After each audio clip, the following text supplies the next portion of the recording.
नमस्कार, खबर छत्तीसगढ़ देख रहे हैं आप और मैं हूं आपके साथ अवंतिका श्रीवास्तव। रुक करेंगे तमाम बड़ी खबरों का और सबसे पहले रायपुर की बात कर लेते हैं। आरक्षण को लेकर सियासी लड़ाई लगातार जारी है। एक बार फिर से मुख्यमंत्री भूपेश बघेल का एक बयान सामने आया है। उन्होंने कहा है कि राजभवन से अब तक हस्ताक्षर नहीं हुआ है।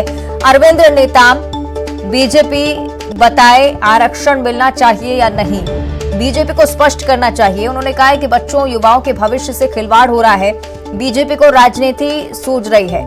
कल आदिवासी समाज ने आंदोलन किया, आदिवासियों की हितैषी हैं, तो राज्यपाल से मुलाकात अभी तक क्यों नहीं की है? राज्यपाल को जो जवाब देना था हमने दे दिया, उनको संतुष्ट नहीं होना है और ना ही बिल को वापस करना है। ये साफ तौर पर सीएम भूपेश बघेल कह रहे हैं कि बिल को राष्ट्रपति के पास भी नहीं भेजना है और राज्यपाल बिल को लागू नहीं करना चाहती है, बस अपने पास ही रखे रहना चाहती है।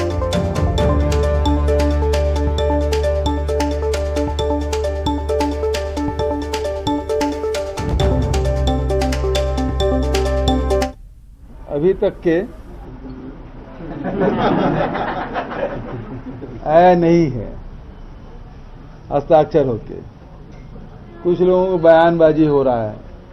अरविंद नेताम जी बोले हैं, इसीलिए हम लोगों ने तो अनुसूची 9 में डालने के लिए बात की और आदिवासी समाज के लोगों के ही मांग पर किया है।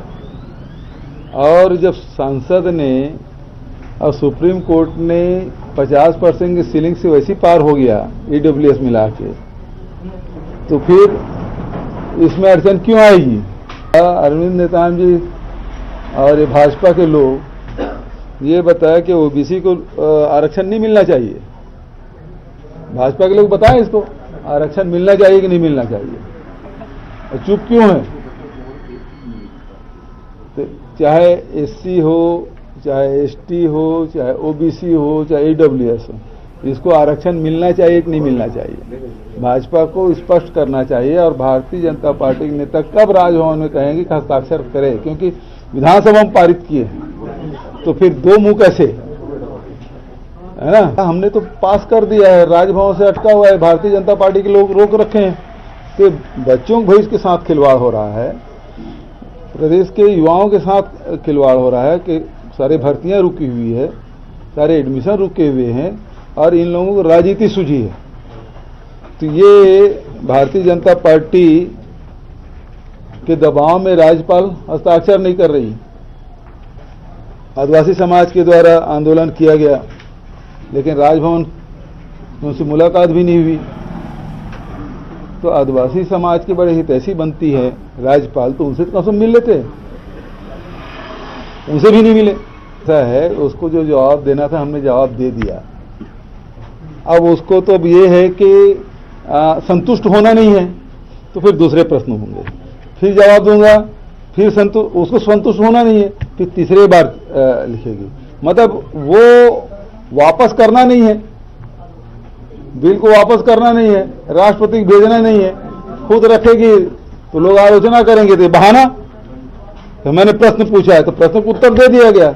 मैं जितने बार भी उत्तर दूंगा, प्रश्न पूछे ना, मैं फिर उत्तर दूंगा, लेकिन उसका मतलब उससे क्या है? वो डिले करना चाहती, नहीं लागू करना चाहती। वो जनता के बीच में सीधा सीधा वो विलेन बनना नहीं चाहते थे, लेकिन ये पीछे दरवाजे से राजभवन के माध्यम से ये सब खेल कर रहे हैं। प्रदेश के कभी भला चाहती नहीं भारतीय जनता पार्टी। चलिए, और ज्यादा चर्चा के लिए सहयोगी ममता हमारे साथ जुड़ चुकी हैं। ममता, हर दूसरे दिन आरक्षण को लेकर बात हो रही है। आरक्षण मानिए अब खिलौना हो चुका है प्रदेश के लिए, क्योंकि इसका कोई समाधान नहीं निकल रहा है, लेकिन बीजेपी कांग्रेस इस पर लगातार मुखर होकर अपनी बात रख रहे हैं। हालांकि फिलहाल सीएम का बयान आया है, उससे देखकर क्या कुछ कहा जा सकता है आगे के लिए? देखिए, आरक्षण संशोधन विधेयक को लेकर लगातार तकरार जारी है और जब विशेष सत्र बुलाया गया था उसके पहले राज्यपाल का एक बयान आया था। उन्होंने कहा था कि जैसे ही जो विधेयक आएगा उसके बाद वो तत्काल दस्तखत कर देंगी, लेकिन पेच वहाँ पर अटका कि अभी तक के जो है वो दस्तखत नहीं हुए हैं। और अब अगर हम बात करें तो उसी को लेकर लगातार राजभवन और राज्य सरकार आमने सामने है। मुख्यमंत्री भूपेश बघेल ने कहा कि राज्यपाल के पास 3 ऑप्शन है, या तो वो विधेयक लौटा दे, या राष्ट्रपति के पास भेज दे, या फिर अनंत काल के तक अपने पास रख सकती हैं। और राज्यपाल की यही मंशा लग रही है। एक तरफ वो कहती हैं कि वो आदिवासी हितैषी आदिवासी हैं, दूसरी तरफ जो है उनकी मंशा यही है कि वो जो विधेयक है, आरक्षण संशोधन विधेयक, वो अनंत काल तक अपने पास रख दे। तो ये दो चीज़ें हैं। दूसरी बात अगर हम बात करें तो मुख्यमंत्री भूपेश बघेल ने ये भी कहा कि बीजेपी जो है दो तरह की बात करती है, दो तरह के गले से बात करते हैं ये लोग। और एक तरफ जो है उन्होंने चूंकि सीधे जनता के सामने विलेन न बनना पड़े और सामने उपचुनाव थे तो सीधे सीधे जो है वो वहां पर समर्थन दे दिया विधानसभा में। लेकिन उसके बाद पिछले दरवाजे से वो लगातार राजभवन पे ये दबाव डाल रहे हैं कि उस पर विधेयक पर दस्तखत न हो, और इस तरीके से वो जो है वो अपनी रणनीति कर रहे हैं।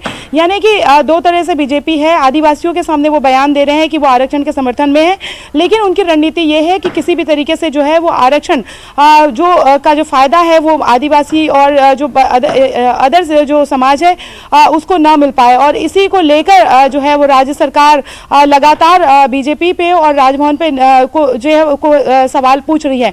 मुख्यमंत्री भूपेश बघेल ने ये तक कहा कि क्या विधानसभा से बड़े जो है विधिक सलाहकार होते हैं, और वो विधिक सलाहकार उन्होंने तंज कसा जो बीजेपी के दफ्तर में बैठते हैं। तो जाहिर तौर पर सीधे तौर पर राज्य सरकार का कहना है कि राज्यपाल जो है वो बीजेपी के इशारे पर काम कर रही हैं और राजभवन जो है वहां से बिल्कुल। ममता बनी रहेगा हमारे साथ, इस पर हम बीजेपी की भी प्रतिक्रिया ले लेते हैं। अमित चिमनानी जी हमारे साथ जुड़ चुके हैं। अमित जी, स्वागत करती हूँ आपका न्यूज 18 पर। बड़ी बात यह है कि बीजेपी के ऊपर अब कहीं ना कहीं क्वेश्चन मार्क नजर आ रहा है अमित जी, क्योंकि पता ही नहीं है कि विधेयक के समर्थन में है कि नहीं है। यही बात सीधे सीएम ने पूछी है, क्या बीजेपी चाहती है कि आरक्षण विधेयक पर साइन हो राज्यपाल के? पहली बात तो विधानसभा में भारतीय जनता पार्टी ने समर्थन दिया था इस विधेयक को, और उसमें संशोधन भी प्रस्ताव दिया था जिसमें अनुसूचित जाति का 13 से 16 करने और सामान्य वर्ग का 4 से 10 करने का प्रस्ताव था। उसे इन्होंने माना नहीं। हम तो ज्यादा आरक्षण के पक्षधर थे, उसके बावजूद जो संशोधन विधेयक लाया गया सरकार द्वारा उसको हमने विधानसभा में पास करवाया सर्वसम्मति से। बात यहाँ पर जो आ रही है, अब जो बयान चल रहे हैं, हमने कभी किसी भी प्रदेश में एक मुख्यमंत्री पद पर बैठे हुए व्यक्ति को भ्रमित करते हुए नहीं देखा, लगातार झूठ बोलते हुए नहीं देखा। उन्होंने अभी बयान दिया कि जो विधिक सलाहकार हैं वो एकात्म परिसर में बैठते हैं। क्या प्रमाण है इसका उनके पास? क्या एक मुख्यमंत्री पद पर बैठे हुए व्यक्ति को ये शोभा देता है कि वो भ्रमित करे जनता को? दूसरा प्रश्न, कांग्रेस पार्टी ने स्वयं मुख्यमंत्री जी ने ये कहा कि हमने राजभवन ने जो मांगा था वो दे दिया।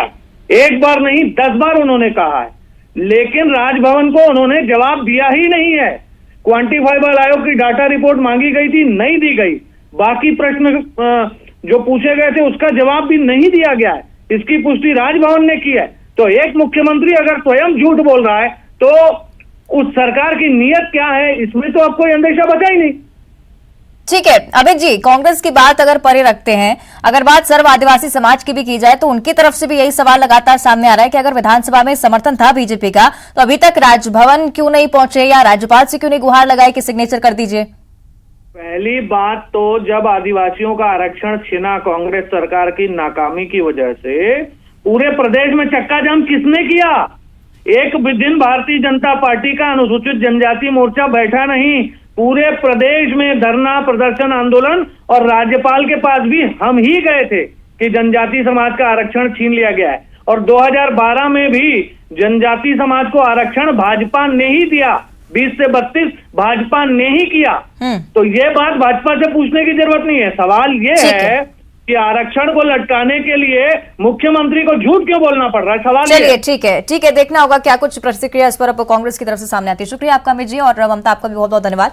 आगे बढ़ते बात करेंगे आरक्षण विधेयक के जिस पर हस्ताक्षर में देरी हो रही है, और इसको लेकर अब पीसीसी चीफ मोहन मरकाम ने बीजेपी और राज्यपाल पर सीधा निशाना साधा है। उन्होंने कहा है कि आदिवासी समाज का हितैषी कहने वालों का चरित्र उजागर हो गया है। जो पहले विधेयक पास कराने को लेकर सरकार को चिट्ठी लिखने की बात कहते थे, आज बताएं कि हस्ताक्षर क्यों नहीं हो रहे हैं। ये सब किस दबाव में हो रहा है, जनता देख रही है।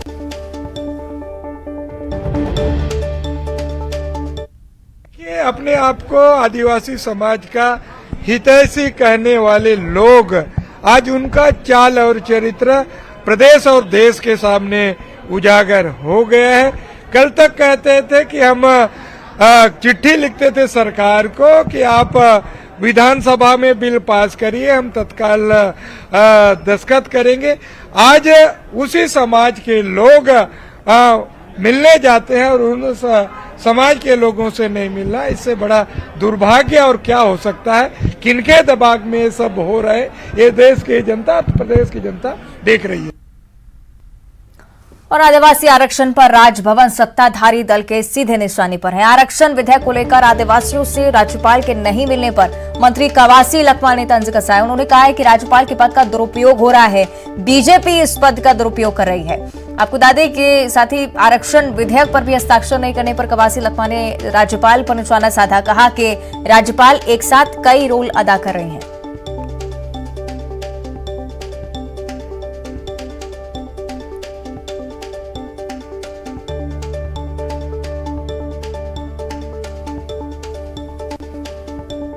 राजभवन के अंदर बुलाने के बाद आदिवासी लोगों को नहीं मिलना,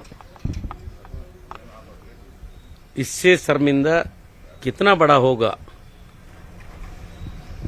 ये आपके मीडिया के माध्यम से जनता के बीच में